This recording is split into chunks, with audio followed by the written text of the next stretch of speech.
அண்ணி வா.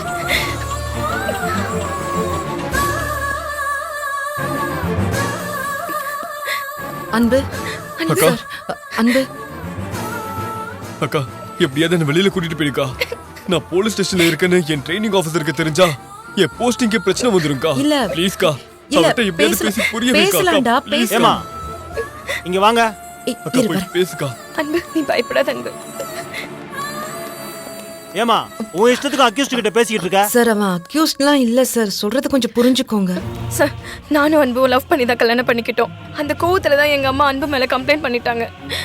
அன்பு விட்டுருங்க சார். சார் சார் நீங்க நினைக்கிற மாதிரி என் தம்பி தப்பானவனோ இல்ல ரவுடியோ கிடையாது சார்.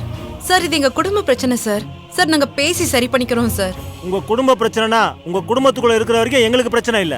ஸ்டேஷனுக்கு வந்து கம்ப்ளைண்ட் கொடுத்துட்டாங்கல்ல, அப்புறம் எப்படி உங்க குடும்ப பிரச்சனையா இருக்க முடியும்? இங்க பாருங்க, உங்க தம்பி பண்ண காரியத்துக்கு நீங்க எல்லாம் சப்போர்ட் பண்றீங்களா? சார் ப்ளீஸ் புரிஞ்சுக்கோங்க சார் ப்ளீஸ். சார் அவன் பிரச்சனை பண்ற நோக்கத்துல அங்க போகல சார். இது ஏதோ எதிர்பாராம நடந்த ஒண்ணு. எது எதிர்பாராம நடந்தது?